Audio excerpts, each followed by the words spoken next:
The Pentecost Sunday was awesomely and joyfully commemorated in the Anglican Diocese of Orlu as they observed their Synod Thanksgiving in their traditional manner, as well as marked the end of the second session of their 13th Synod.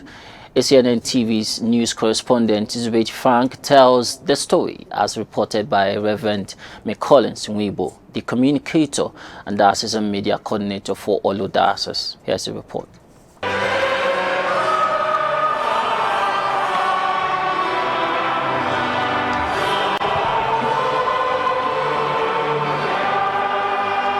The Synod with the theme Hypocrisy and Its Dangers, held at St. Peter's Anglican Church, Orlu in Orlu North Archdeaconry, which incidentally is the home church of the primate, the Most Reverend Dr. Henry Ndokuba and his wife, Mrs. Angela Ndokuba.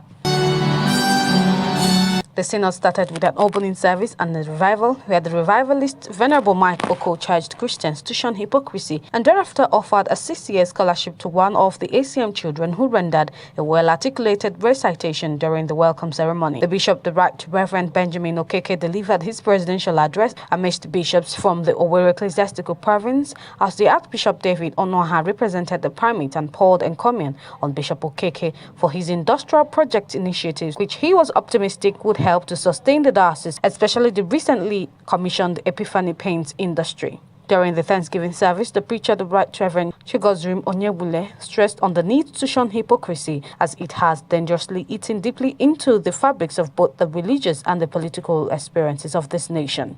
The Bishop, President of Synod, the Right Reverend Benjamin Okeke, was very grateful to God for open heaven in the Synod. He appreciated the support of the primate of the Church of Nigeria, especially in the aspect of extending his magnanimous support towards the security displaced areas of the diocese. The bishop also appreciated the host Archdeaconry, Venerable Otika, his staff, and the entire Archdeaconry for a very warm reception, including the donation of parcel of land for the building of a diocesan convent for the education of the girl child.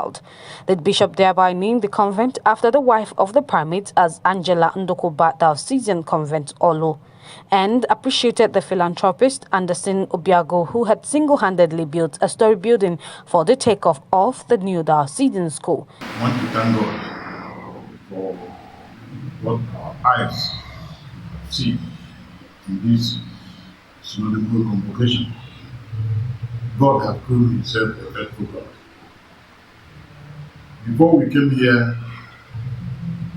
we are on prayers, serious prayers, aggressive prayers, because of the insecurity challenges in this area.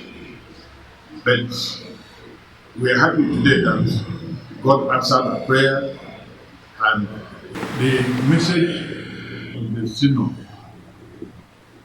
is Christians should be real and original, and should avoid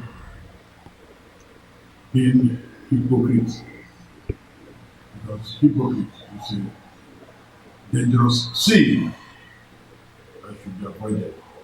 High points of the diocesan Thanksgiving service includes the numerous awards given by the bishop to some distinguished personalities for their various outstanding activities in the society and the church.